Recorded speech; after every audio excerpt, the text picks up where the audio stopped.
Can't के सिद्धांत की आलोचना में सबसे पहला नाम आता है लाप्लास महोदय का।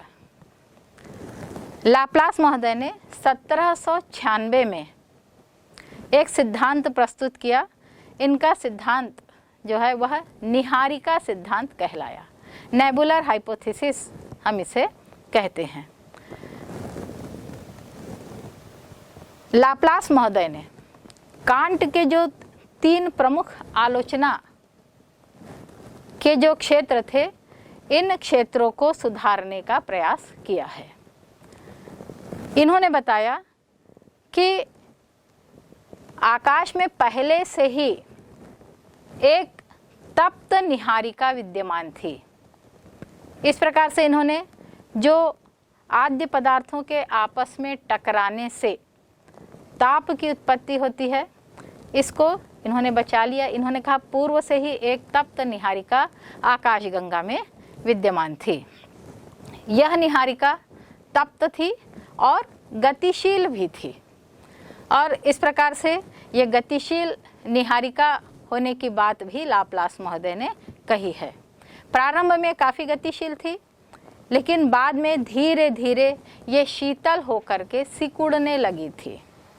तो ये जो 3 बातें इन्होंने पहले से मान ली कि आकाशगंगा में तप्त निहारिका थी, यह निहारिका गतिशील थी, प्रारंभ में बहुत तापमान था, लेकिन धीरे धीरे यह शीतल होने लगी थी। और इस प्रकार से इन्होंने एक नए सिद्धांत को प्रस्तुत किया, और यह सिद्धांत निहारिका सिद्धांत कहलाया। निहारिका प्रारंभ में तप्त थी। तप्त होने के कारण उसमें विकिरण या रेडिएशन बहुत अधिक था, और उसके फलस्वरूप धीरे धीरे उसकी ऊष्मा निरंतर कम होने लगी। ऊष्मा का ह्रास होने लगा, और ह्रास होने के साथ ही निहारिका धीरे धीरे ठंडी होने लगी थी। इसका बाहरी भाग तेजी से ठंडा हो रहा था, क्योंकि मध्यवर्ती भाग में जो अत्यधिक ताप के कारण रेडिएशन हो रहा था, तो बाहरी भाग तेजी से ठंडा हो रहा था, और बाहरी भाग भीतरी भाग अत्यधिक ताप और अत्यधिक गतिशीलता के कारण तेजी से घूम रहा था, जबकि बाहर में गति धीरे धीरे कम होने लगी थी। और यह जो गति थी, ये बाहरी हिस्सा धीरे धीरे ठंडा होने के कारण इसकी गति, सेंटर की जो गति थी और बाहर की जो गति थी, इसमें पर्याप्त अंतर आने लगा, और उसके फलस्वरूप ये जो बाहरी हिस्सा है इसमें संकुचन होने लगा था। और दोनों की गति में अंतर होने के कारण बाहरी हिस्से का जो क्षेत्र था, इसका आकार और आयतन ये अलग होने लगा, और यह धीरे धीरे सिकुड़ने लगी थी। यह निहारिका सिकुड़ने लगी और बाहरी भाग धीरे धीरे अलग होने लगा था। अलग होने का कारण क्या था? जब भ्रमण तेजी से हो रहा था तो केंद्रोपसारी बल यहाँ पर अधिक सक्रिय हो गया। केंद्रोपसारी बल अधिक सक्रिय होने से मध्यवर्ती भाग हल्का हो गया था, और इसमें काफ़ी अधिक उभार आने लग गया था। इस उभार के फलस्वरूप इसका आकार जो है वह छोटा हो गया, आयतन जो है आयतन भी कम होने लगा था, और इसकी गति में तेजी से विकास होने लगा। फलस्वरूप बाह्य भाग शीतल हो गया, गति कम हो गई, और वह घना होने लगा था, और धीरे धीरे वह ठंडा हो करके अलग हो गया, क्योंकि इनके भ्रमण की गति में पर्याप्त अंतर था। और निरंतर शीतल और सिकुड़ने के कारण मध्यवर्ती भाग जो है उससे बाह्य भाग अलग हो गया, और एक गोल छल्ले के रूप में यह बाहर आया। शेष भाग निरंतर घूमने लगा। जो बाह्य भाग एक गोल छल्ले के रूप में बाहर आया, कालांतर में इस छल्ले से 9 छल्लों का विकास होता है। और ये जो 9 छल्ले हैं, यह प्रत्येक छल्ले एक एक गांठ के रूप में विकसित होने लगे, और आसपास के पदार्थों को ये आत्मसात करने लगे, घनीभवन इनका होने लगा, और इस प्रकार से एक गर्म वायव्य ग्रंथि, हॉट गैसेस एग्लोमरेशन होने लगा था। और उसके फलस्वरूप यह जो छोटे छोटे 9 पिंड बने थे, या ये जो छोटी छोटी 9 गांठें बनी थी 9 छल्लों से निकली हुई, तो इन गांठों का शीतल होकर के ग्रहों के रूप में निर्माण होने लगा। यह क्रिया जो है यह ग्रहों का निर्माण करती है। ग्रहों में भी इस प्रकार की क्रिया हुई।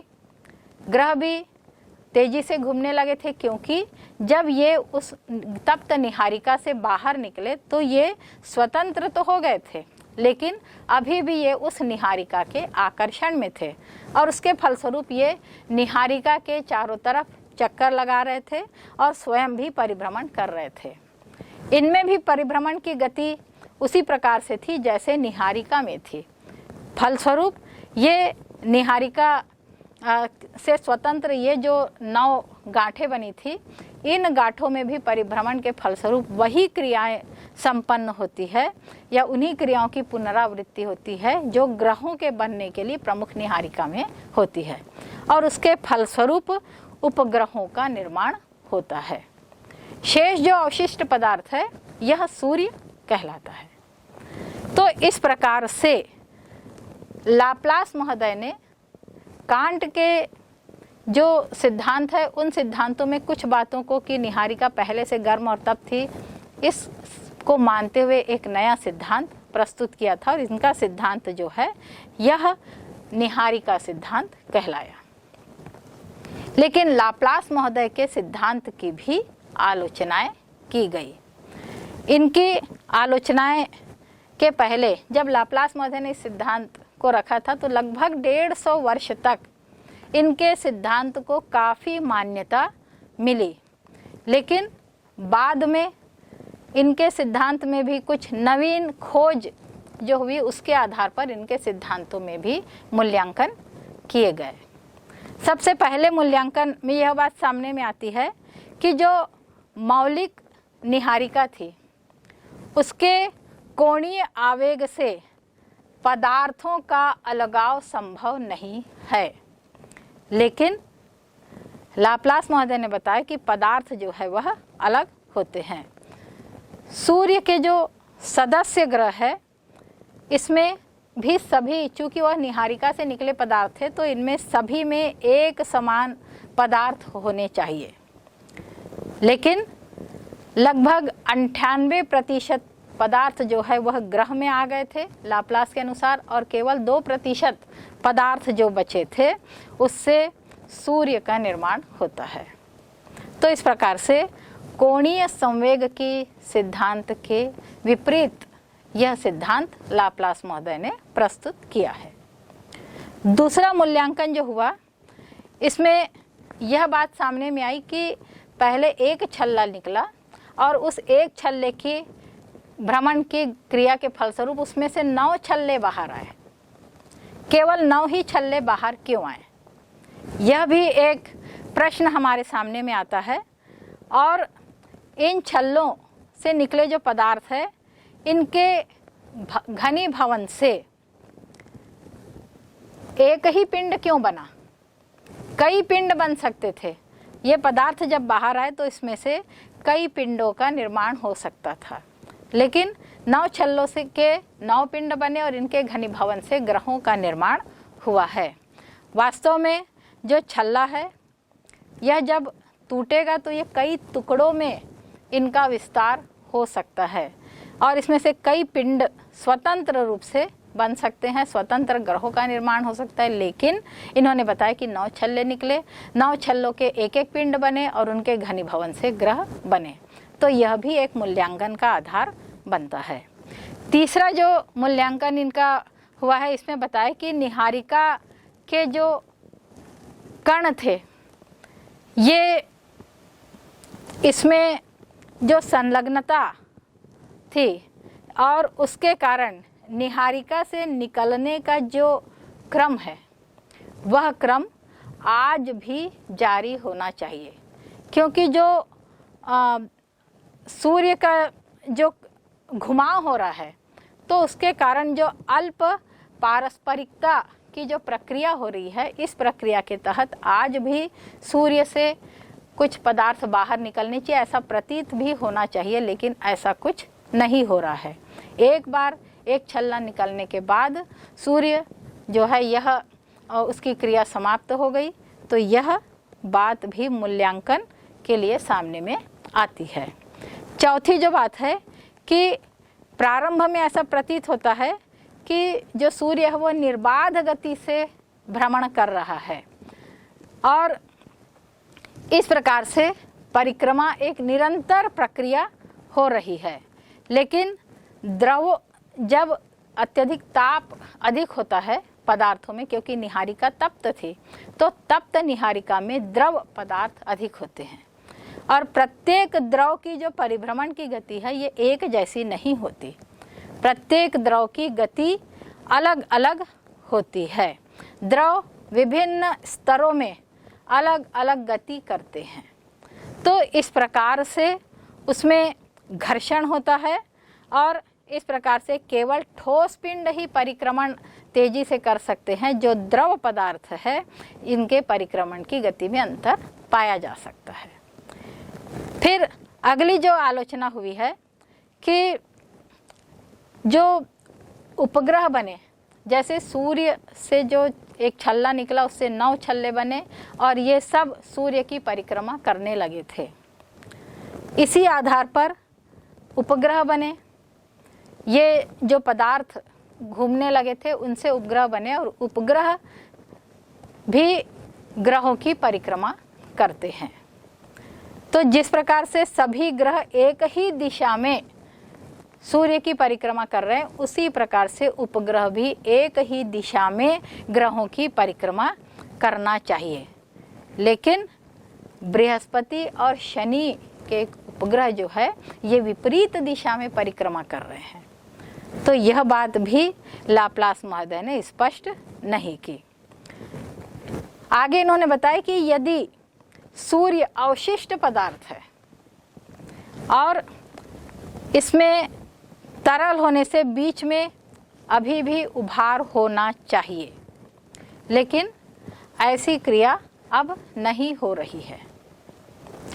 इसी प्रकार जो गतिशील और तप्त निहारिका ये आकाशगंगा में कहाँ से आई, इसमें ऊष्मा का संचार कैसे हुआ, गति का विकास कैसे हुआ, इन बातों का लाप्लास महोदय ने कोई भी तथ्य सामने में नहीं रखे और उस आधार पर इनके सिद्धांत की आलोचना की गई।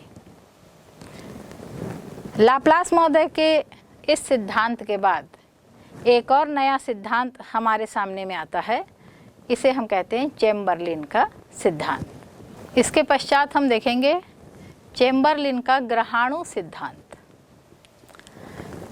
चेम्बरलिन महोदय ने जो अपना सिद्धांत प्रस्तुत किया, इनका सिद्धांत द्वैतारक सिद्धांत है, अर्थात पृथ्वी की उत्पत्ति अकेले सूर्य से नहीं हुई है, बल्कि सूर्य के साथ किसी अन्य साथी तारे का संयोग हुआ है, उसके कारण पृथ्वी की उत्पत्ति मानी गई है। चेम्बरलिन ने सन 1905 में पृथ्वी के उत्पत्ति के संबंध में अपना सिद्धांत प्रस्तुत किया। इनके सिद्धांत में केवल पृथ्वी की उत्पत्ति ही नहीं, बल्कि पृथ्वी की बनावट, पृथ्वी में ऊष्मा की उत्पत्ति, महासागरों की उत्पत्ति, वायुमंडल की उत्पत्ति और महाद्वीप कैसे बने, इन सब का समायोजन इनके सिद्धांत में देखने को मिलता है। चेम्बरलिन ने बताया कि पृथ्वी की उत्पत्ति अकेले सूर्य से नहीं हुई है, बल्कि सूर्य जो कि ब्रह्मांड में विद्यमान था, यह सूर्य उस समय तप्त नहीं था जैसा कि हमें वर्तमान में दिखाई देता है, बल्कि सूर्य अत्यंत ठोस कणों से निर्मित शीतल और चक्राकार रूप में एक पिंड के रूप में ब्रह्मांड में विद्यमान था। एक अन्य साथी तारा जो कि सूर्य से कई गुना बड़ा था और वह आकर्षण शक्ति में भी सूर्य से अधिक था। वह निरंतर सूर्य की ओर आ रहा था। सूर्य की ओर आने के कारण वह सूर्य के मार्ग में नहीं था बल्कि सूर्य के पास आ रहा था। जैसे जैसे वह सूर्य के निकट आ रहा था, सूर्य के धरातल से असंख्य छोटे बड़े धूल के कण जो है, इनको इसने निकाल लिया और सूर्य से अलग कर दिया। ये जो धूल के कण थे, ये छोटे छोटे ग्रहाणु या प्लैनेटेसिमल हम इसे कह सकते हैं, ये ग्रहाणु बने। और ये जो ग्रहाणु थे जो सूर्य की धरातल से निकले हुए थे, यह सूर्य के आसपास ही थे और धीरे धीरे इनका आकार बड़ा होने लगा था। ये ग्रहाणु धीरे धीरे बड़े होने लगे। जो साथी तारा था वह अपने मार्ग से अन्यत्र कहीं चला गया। सूर्य से निकले ये जो पदार्थ है, ये पदार्थ धीरे धीरे बड़े आकार के रूप में विकसित होने लगे और जो आसपास के जो छोटे पदार्थ और धूल के कण थे, इनको इन्होंने धीरे धीरे आत्मसात किया और इस प्रकार से बृहत ग्रह का निर्माण होता है। अलगाव के कारण जो इन्होंने बताया, यह ज्वारीय शक्ति बताई। जो साथी तारा था, जो अधिक आकर्षण शक्ति वाला था, इसके ज्वारीय शक्ति के कारण कुछ पदार्थ बाहर निकले सूर्य से और फिर ये अलग हो गए थे। प्रारंभिक रूप में जब जो पदार्थ बाहर निकले थे, वो प्रारंभिक रूप में एक केंद्र बन गए थे। ये केंद्र बहुत अधिक घनत्व वाले पदार्थों के बन गए थे और धीरे धीरे ये ठोस होने लगे। इसमें कई आकर्षण वाले पदार्थ समाहित होने लगे और उसके फलस्वरूप आकर्षण के कारण इसने कई पदार्थों को अपनी ओर आत्मसात किया और ऐसे कई केंद्र बने थे जिनका आकार तेजी से बढ़ने लग गया था और यह जो पदार्थ थे, ये ग्रहों के रूप में विद्यमान हुए। बचा हुआ जो पदार्थ था, यह सूर्य बना और इस प्रकार से एक सूर्य और उसके ग्रहों का निर्माण होता है। इन्होंने ये जो सूर्य में ताप की उत्पत्ति स्वयं हो जाती है और ये जो पदार्थ उससे बाहर निकलते हैं, इनमें आकर्षण होने के कारण यह सूर्य के चारों तरफ घूमने लगे। इस प्रकार से चेम्बरलिन ने एक सिद्धांत को प्रस्तुत किया। इसके पश्चात हम देखेंगे, इनके सिद्धांत में केवल पृथ्वी की उत्पत्ति ही नहीं बल्कि पृथ्वी की बनावट, पृथ्वी में ऊष्मा की उत्पत्ति, महासागरों की उत्पत्ति, वायुमंडल की उत्पत्ति और महाद्वीप कैसे बने, इन सब का समायोजन इनके सिद्धांत में देखने को मिलता है।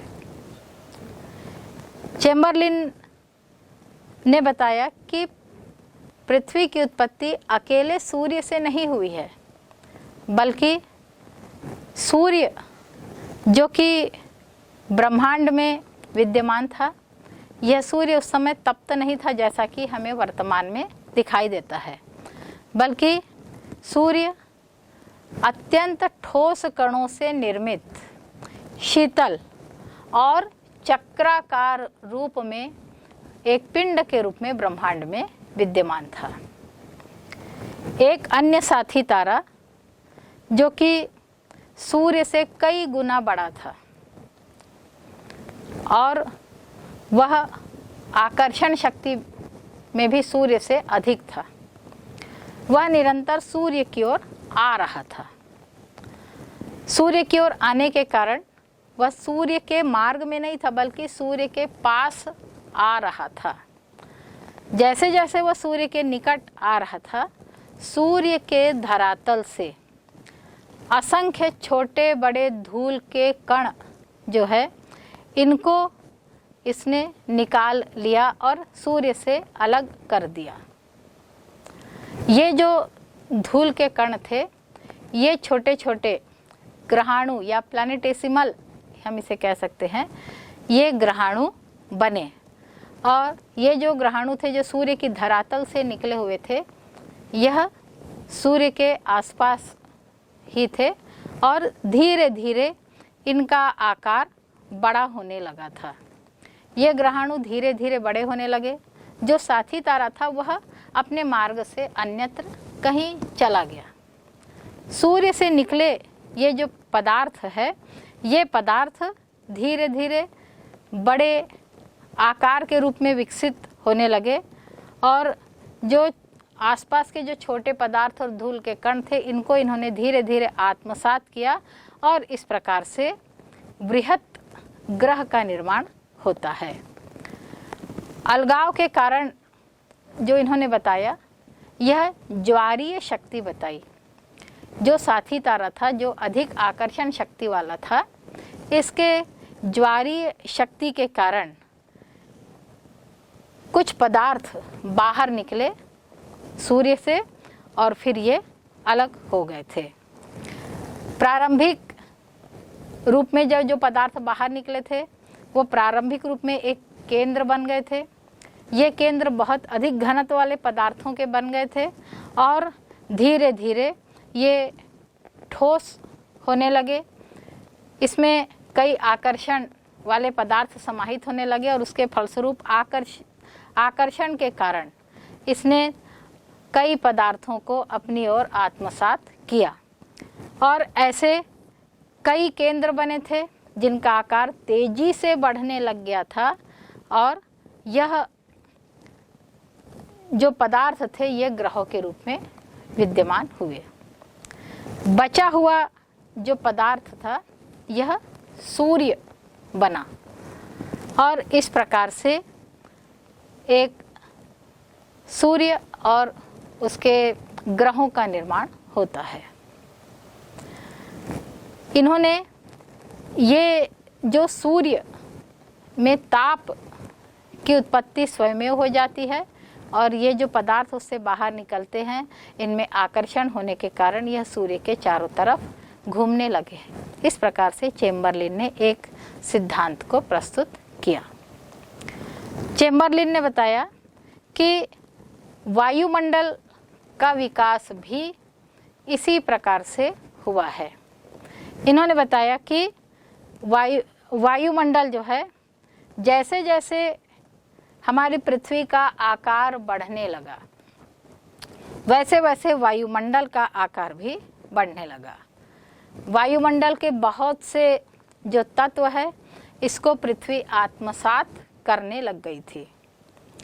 वायुमंडल में दो प्रकार की क्रियाएं हुई। एक तो बाह्य उद्गम स्थान से वायुमंडल का विकास होता है।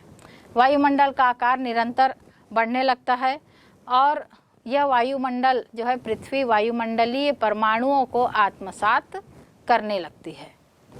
दूसरा जो प्रकार है जिसमें आंतरिक उद्गम स्थल से भी वायुमंडल का विकास हुआ।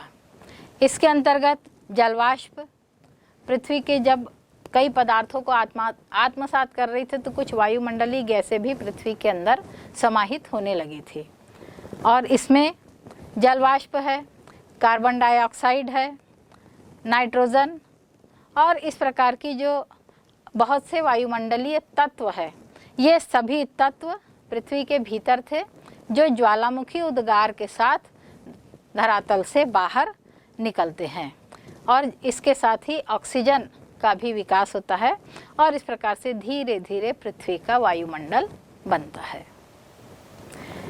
इन्होंने पृथ्वी में ऊष्मा की स्थिति का भी उल्लेख किया है।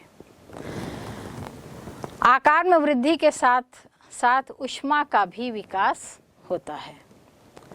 सबसे पहले ग्रहाणुओं के समूहन से और उनके आपसी टकराव के कारण ताप या ऊष्मा का प्रादुर्भाव होता है। फिर ग्रहाणुओं के आपसी आकर्षण के कारण केंद्र में अत्यधिक दबाव बनता है और उस दबाव के कारण ताप और ऊष्मा की उत्पत्ति होती है। दबाव में वृद्धि के कारण जो अणु हैं इनमें पुनर्गठन होने से घनत्व बढ़ता है और उसके साथ ही ताप का विकास होता है। ऊष्मा की उत्पत्ति में ज्वालामुखी का आविर्भाव और वायुमंडल के निर्माण में भी जो सहायक गैसें विकसित होती है, इससे भी ऊष्मा का विकास होता है। तो इस प्रकार से पृथ्वी पर ऊष्मा कहाँ से आई, इसे भी इन्होंने बताने का प्रयास किया है। फिर महासागरों की उत्पत्ति कैसे होती है, इन्होंने बताया कि जलवाष्प का जब ये पूरी तरह से जब संपृक्त हो जाते हैं तो इसके कारण जलवृष्टि होने लगती है। पहले धरातल का जो निचला हिस्सा है यहाँ पर पानी भरना प्रारंभ होता है और यह जल बढ़ते बढ़ते धरातल तक पहुँच जाता है। जब ज्वालामुखी उद्गार होता है तो उस उद्गार के फलस्वरूप कई छोटे छोटे गर्त भी बनते हैं और यहाँ पर इन गर्तों में जल का जमाव धीरे धीरे होने लगता है। प्रारंभ में जो महासागर था वो कई छोटे छोटे झील या जल के क्षेत्र के रूप में फैला हुआ था, लेकिन धीरे धीरे इनका विकास हुआ और ये विस्तृत होकर के महासागर बन गए। तो इस प्रकार से महासागर और महाद्वीपों का निर्माण, जो गड्ढे वाले भाग थे वहाँ महासागर बने, ऊंचे वाले भाग जो है महाद्वीप बने। महाद्वीप और महासागरों के निर्माण में अपक्षय की भी महत्वपूर्ण भूमिका रही है। इस प्रकार से ग्रहाणु के संग्रहण से पृथ्वी के आकार में विस्तार होता है और सागरों का भी विकास होता है। सागरों की गहराई में भी निरंतर वृद्धि होती है।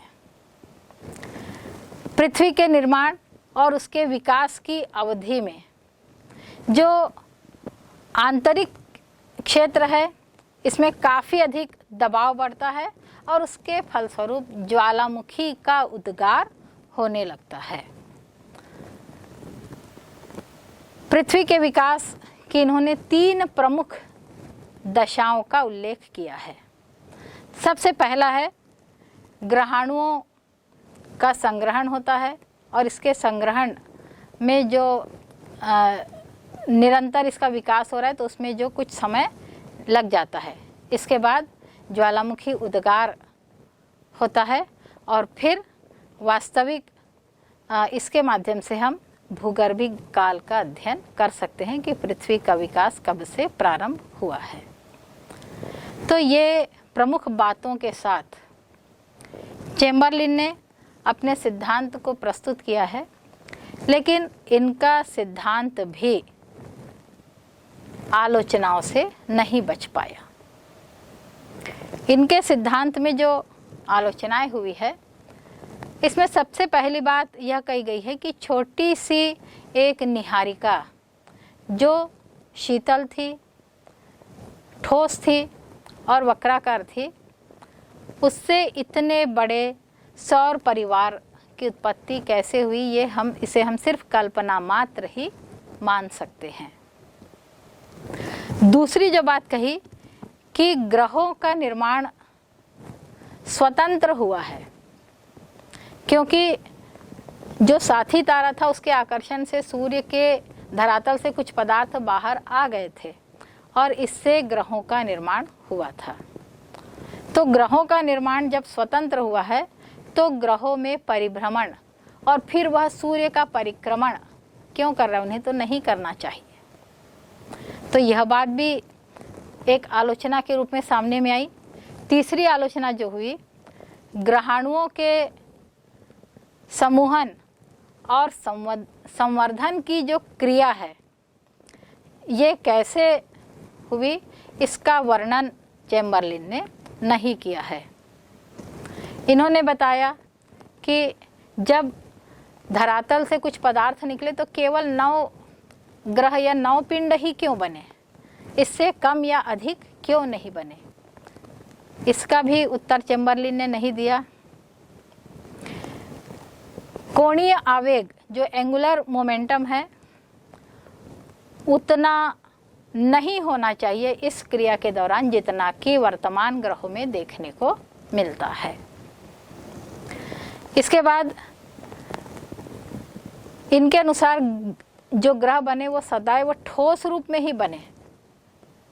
पृथ्वी कभी भी तरल या गैसीय अवस्था में नहीं रही।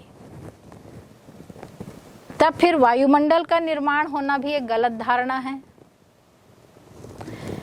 तो इस प्रकार से इनके इस सिद्धांत की कटु आलोचनाएं की गई। इसके बाद और भी सिद्धांत सामने में आए हैं।